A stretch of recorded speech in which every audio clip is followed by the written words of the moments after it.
এখন আমরা দেখব হল বিভব। তো আমাদের হল বিভবের ডেফিনেশন ছিল যে কোনো একটা পরিবাহী দণ্ডে যদি একই সাথে তড়িৎ প্রবাহ এবং চৌম্বক ক্ষেত্র প্রয়োগ করা যায় তাহলে সেই ক্ষেত্রে তড়িৎ প্রবাহ এবং চৌম্বক ক্ষেত্র উভয়ের সাথে লম্ব বরাবর বিভব পার্থক্য সৃষ্টি হয়। এই ক্রিয়াকে বলে হল ক্রিয়া। আর এখানে সৃষ্ট বিভব পার্থক্যকে আমরা বলে থাকি হল বিভব পার্থক্য।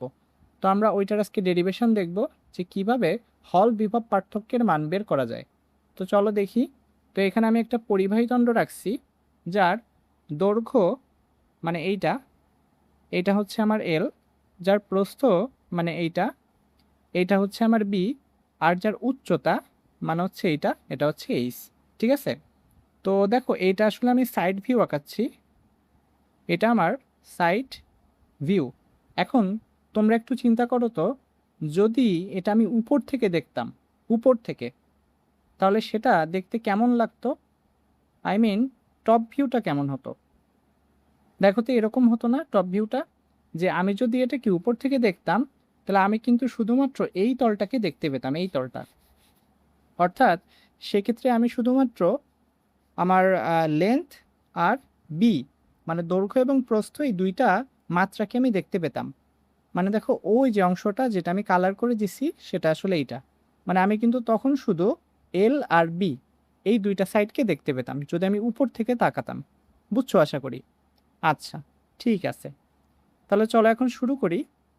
তো আমরা এখন কি করতেছি দেখো, এই পরিবাহী দণ্ডে আমি এই বরাবর কারেন্ট ফ্লো করতেছি। তো এই কারেন্টকে আমি প্রকাশ করছি আই দ্বারা। তো এই বরাবর আমি ফ্লো করতেছি কারেন্ট। আর ঠিক এই বরাবর আমি প্রয়োগ করতেছি চৌম্বক ক্ষেত্র। তো আমি এটাকে প্রকাশ করছি বি দিয়ে, চৌম্বক ক্ষেত্র। আর কারেন্ট ফ্লো করানো হচ্ছে যেটার মান হচ্ছে আই। তো তোমাকে এখন বলতে হবে এটা যদি এল হয়, এটা যদি বি হয়, আর এটা যদি এইচ হয়, তাহলে তুমি একটু চিন্তা করে বলো তো কারেন্ট কোন মাত্রা বরাবর ফ্লো করতেছে? মানে কোন দৈর্ঘ্য বরাবর আমাদের কারেন্ট যাচ্ছে? কোন মাত্রা বরাবর? দৈর্ঘ্য বরাবর, প্রস্থ বরাবর, নাকি উচ্চতা বরাবর? তাহলে আমরা একটু দেখি। কারেন্ট ফ্লো করতেছে এভাবে, এইভাবে, এইভাবে আমার কারেন্ট ফ্লো করে। তাহলে এই কারেন্ট বেসিক্যালি প্রস্থ বরাবর ফ্লো করে না, দেখো তো? ফ্লো করে কিন্তু প্রস্থ বরাবর। তাহলে কারেন্টের ডিরেকশন হবে বি বরাবর। তো এটা আমি লিখে রাখি, কারেন্ট ফ্লো করতেছে বি বরাবর। যদি তোমার এই চিত্র বুঝতে কষ্ট হয় সেই ক্ষেত্রে তুমি এই টপ ভিউর সাহায্যটা নিতে পারো। দেখো টপ ভিউর সাহায্য কিভাবে নিবা। আমি তার টেনে কারেন্ট এভাবে ফ্লো করাচ্ছিলাম, এই যে এভাবে। তো এইটা কিন্তু আমার ছিল কারেন্টের ডিরেকশন, এই বরাবর, এই দিকটা ছিল কারেন্ট। তাহলে তুমি এখন দেখো কারেন্ট কোন মাত্রা বরাবর যাচ্ছে। কারেন্ট যাচ্ছে বেসিক্যালি এই যে বি প্রস্থ বরাবর। ঠিক আছে। আর ম্যাগনেটিক ফিল্ড বা চৌম্বক ক্ষেত্র সেটা কিন্তু আমি এই বরাবর দিচ্ছিলাম, এই বরাবর। তাহলে এটা কোন মাত্রা বরাবর থাকে? তোমার অ্যান্সার হবে এই বরাবর। আর এই বরাবর কে পড়ে আছে সেটার অ্যান্সার হচ্ছে দৈর্ঘ্য। তো আমি কিন্তু সেটাই লিখতে চাচ্ছিলাম যে কারেন্ট বেসিক্যালি প্রস্থ বরাবর। আর আমার এই চিত্রে চৌম্বক ক্ষেত্র যেটা বি সেটা এল বরাবর। এটা আমরা আশা করি বুঝে গেছি। ঠিক আছে। তাহলে আমরা এখন সামনে আসি। এখন তুমি কিন্তু জানো কারেন্ট যে বরাবর ফ্লো করে ঠিক তার বিপরীত দিকে কিন্তু ইলেকট্রন মুভ করে। তাহলে আমি যদি এখানে একটা ইলেকট্রন অঙ্কন করি, এই যে ইলেকট্রন, তাহলে তুমি কিন্তু জানো যে এই ইলেকট্রন কারেন্টের বিপরীত দিকে মুভ করবে। অর্থাৎ এই ইলেকট্রন মুভ করবে এই বরাবর, এই বরাবর। ঠিক আছে। তাহলে আমি দাবি রাখতে পারি কারেন্ট যদি বি বরাবর হয়, ইলেকট্রন ঠিক তার অপোজিট দিকে, তার মানে ইলেকট্রনের গতি হবে মাইনাস পি বরাবর। দেখো তো এটা বুঝতে পারো কিনা, যে কারেন্ট যদি প্রস্থ বরাবর হয় মানে বি বরাবর হয় তাহলে ইলেকট্রন তো তার উল্টা দিকে। সো ইলেকট্রন হবে মাইনাস বি বরাবর। কথাটা বোঝা গেছে? আচ্ছা, এখন বলো তো প্রস্থ এটা কোন অক্ষ বরাবর ছিল? চলো একটু বুঝি। আমি একটা কাজ করি, দেখো আমি তোমার এইটা, এই এক্সিসটাকে আমি ধরলাম এক্স অক্ষ। আর এই যে অক্ষটা এই অক্ষটাকে আমি ধরলাম ওয়াই অক্ষ, ঠিক আছে? তাহলে এল মানে দৈর্ঘ্য বেসিক্যালি কোন অক্ষ বরাবর? এক্স অক্ষ বরাবর। আর যে প্রস্থটা আমার আছে, এই প্রস্থটা কোন অক্ষ বরাবর? ওয়াই অক্ষ বরাবর। তাহলে আমরা একটু লিখে ফেলি, তোমার কারেন্ট সে মুভ করতেছিল বি বরাবর প্রস্থ, আর প্রস্থ কিন্তু প্লাস ওয়াই অক্ষ বরাবর। তাহলে প্রস্থ আমার বেসিক্যালি প্লাস ওয়াই বরাবর, ঠিক আছে? আচ্ছা, আর দেখো চৌম্বক ক্ষেত্র, চৌম্বক ক্ষেত্র এল বরাবর, আই মিন দৈর্ঘ্য বরাবর, আর দৈর্ঘ্যটা কোন অক্ষ বরাবর? সেটা হচ্ছে প্লাস এক্স অক্ষ বরাবর। তাহলে আমি লিখতেছি যে আমার দৈর্ঘ্যটা প্লাস এক্স বরাবর, ঠিক আছে? তাহলে তুমি একটু বলো তো যে ইলেকট্রনের গতি কোন বরাবর? সেটা হচ্ছে minus b, I mean negative y বরাবর। ক্লিয়ার তো? তাহলে এই সম্পূর্ণ অংশটাকে তাহলে আমি দেখো একটু কিভাবে অঙ্কন করি। তাহলে আমরা এটাকে একটু এই পাশে লিখে নিয়ে আসি, এই যে অংশটা। আচ্ছা, আমরা আলাদা একটু সাইড করে লিখি।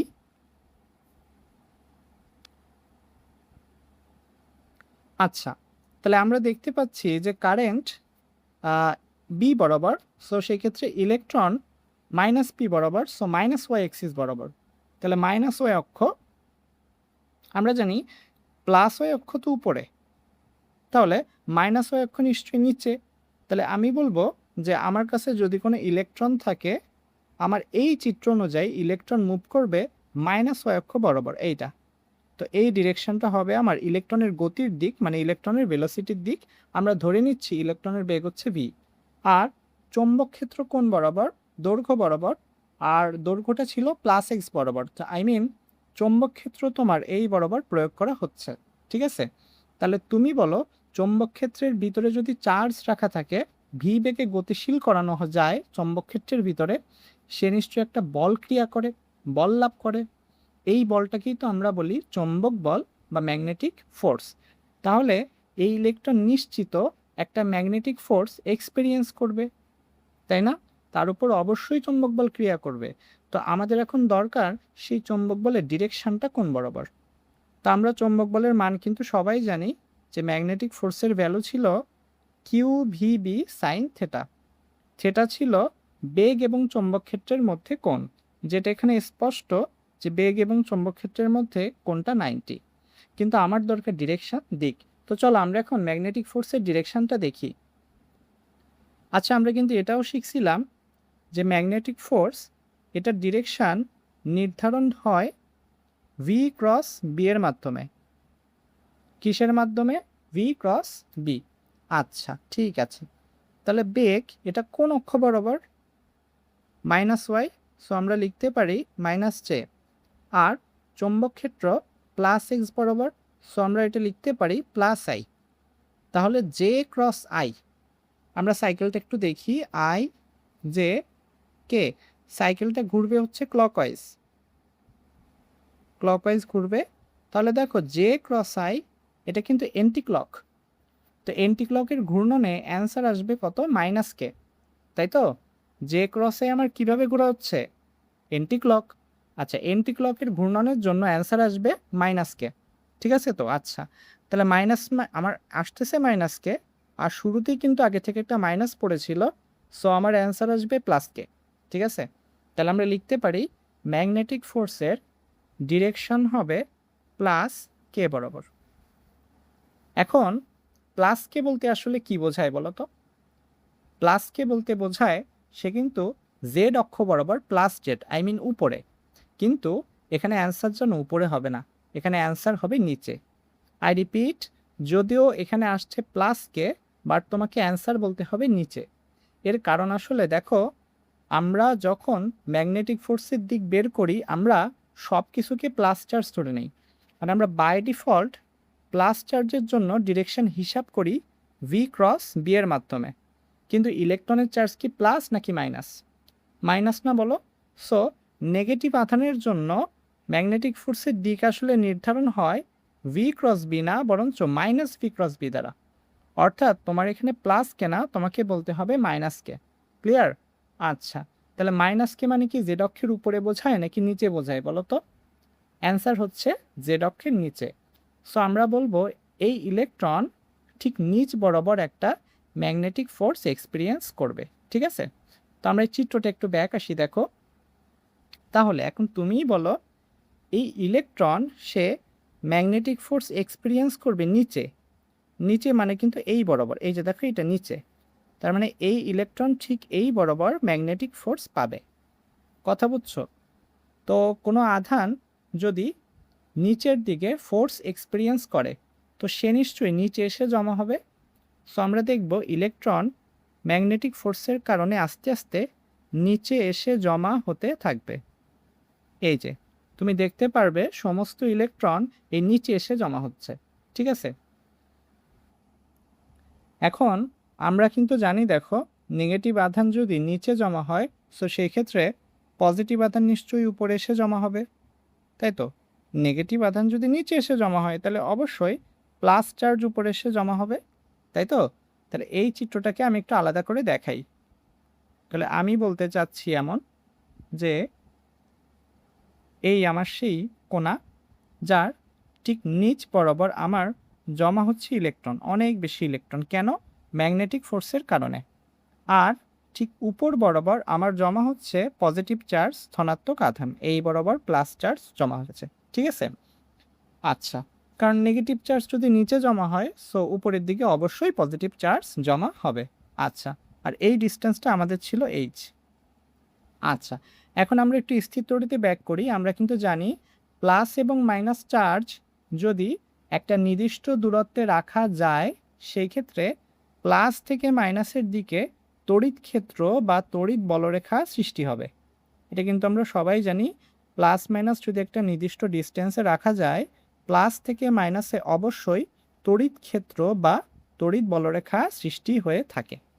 তাহলে এখানে নিশ্চয়ই তড়িৎ ক্ষেত্র ই বা তড়িৎ বলরেখা সৃষ্টি হবে। ঠিক আছে? আচ্ছা, এখন এই কনসেপ্টে তো আমরা জানি যে তড়িৎ ক্ষেত্রের মধ্যে যদি কোনো আধান থাকে সে নিশ্চয়ই একটা ফোর্স এক্সপিরিয়েন্স করে।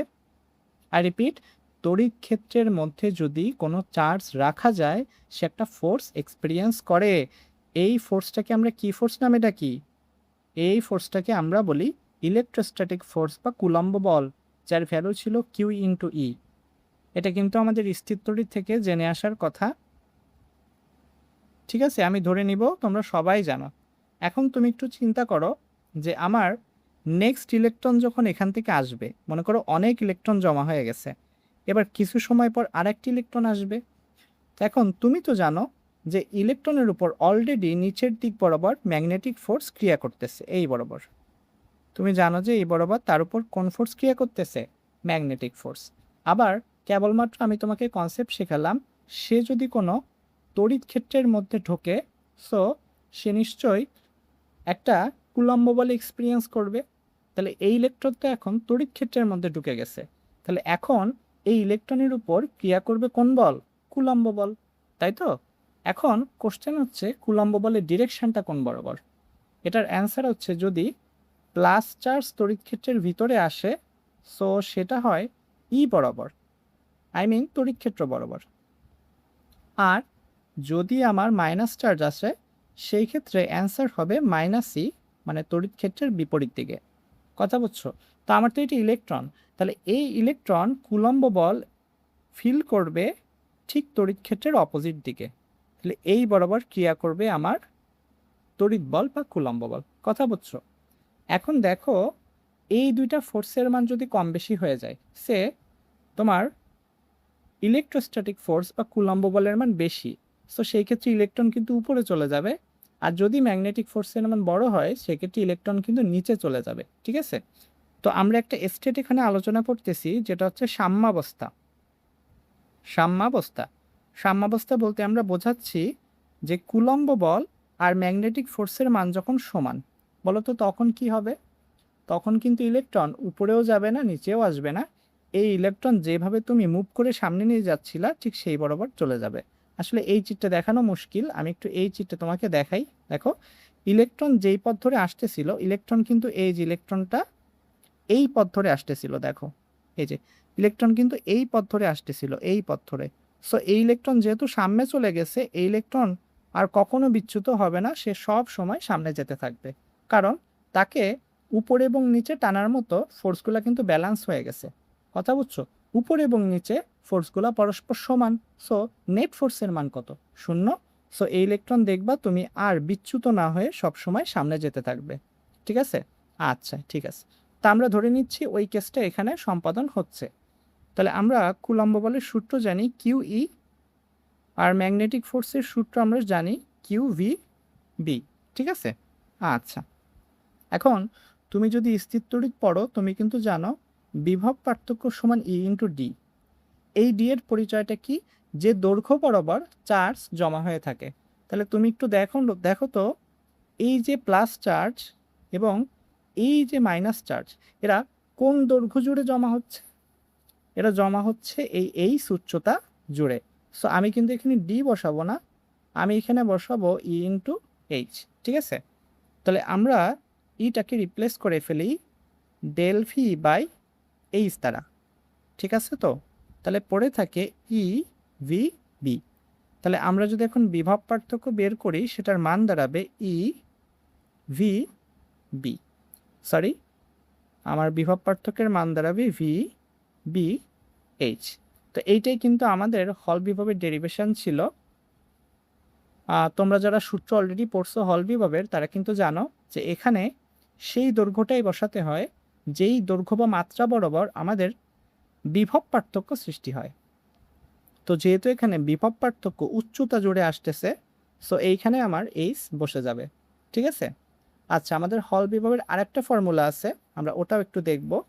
তো ওইটা ডেরিভেশনের জন্য আমাদেরকে চলতড়িতের এই সূত্রটা জেনে আসতে হবে, I = NaVe। এই ফর্মুলাটা, যেখানে n হচ্ছে একক আয়তনে ইলেকট্রন সংখ্যা, আর এ হচ্ছে